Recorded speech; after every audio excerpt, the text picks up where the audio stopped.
देश की नई संसद में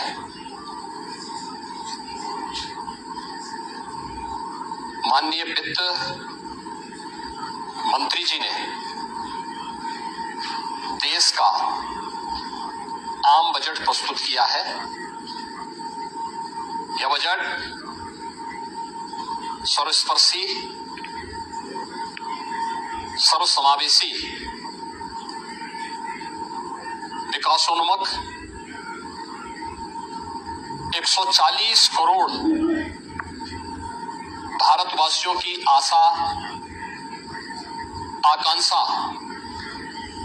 और अमृत काल के संकल्पों को पूरा करने वाला सिद्ध होगा।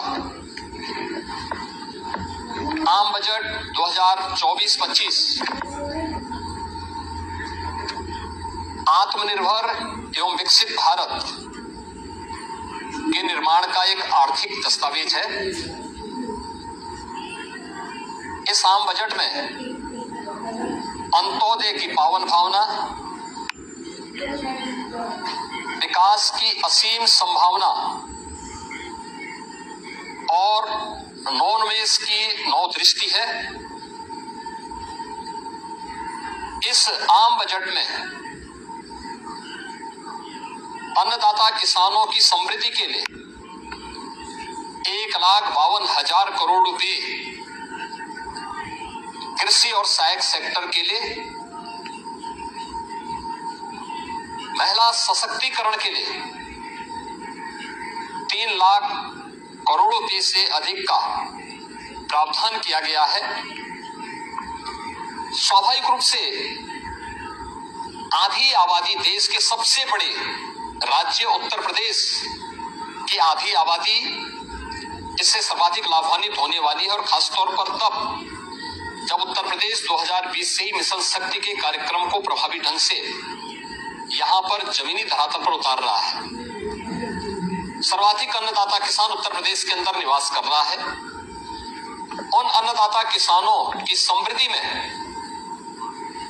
आज संसद में प्रस्तुत आम बजट बड़ी भूमिका का निर्वहन करने वाला है। युवाओं के लिए लाखों नौकरियों के साथ साथ मध्यम वर्गीय परिवार के लिए प्रत्यक्ष कर यानी इनकम टैक्स में जो नए टैक्स स्लैब की घोषणा हुई है, ये सभी अभिनंदनीय है, स्वागत योग्य है। इस पूरे बजट को अगर मैं कह सकता हूं, यह बजट भारत को $5 ट्रिलियन की इकोनॉमी में बदलने के संकल्प के साथ ही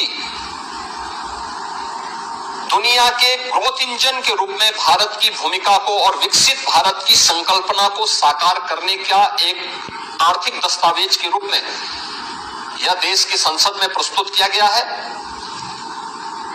इस 140 करोड़ जनता जनार्दन के लिए समर्पित, उनकी आशा, उनकी आकांक्षा और अमृत काल के संकल्पों को पूरा करने वाले इस बजट के लिए मैं आदरणीय प्रधानमंत्री जी के प्रति आभार व्यक्त करता हूं। माननीय केंद्रीय वित्त मंत्री माननीय श्रीमती निर्मला सीतारमण जी को और उनकी पूरी टीम का मैं अभिनंदन करता हूं।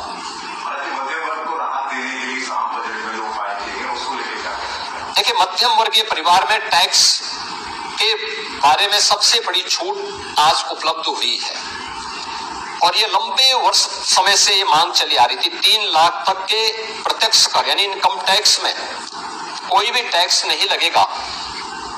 इसके साथ साथ अन्य जो स्लैब भी दिए गए हैं वे काफी राहत भरे हैं। अलग अलग सेक्टर के लिए जो प्रावधान किए गए हैं, गांव के लिए, गरीब के लिए, किसान के लिए, नौजवान के लिए, एमएसएमई सेक्टर के लिए, ये लाखों नौकरियों को क्रिएट इससे होगा। इंडस्ट्री के लिए जो प्रावधान किए गए हैं, मुझे लगता है ये सभी स्वागत योग्य है, और नौजवानों के लिए, समाज के हर तबके के लिए, महिला सशक्तिकरण के लिए, अन्नदाता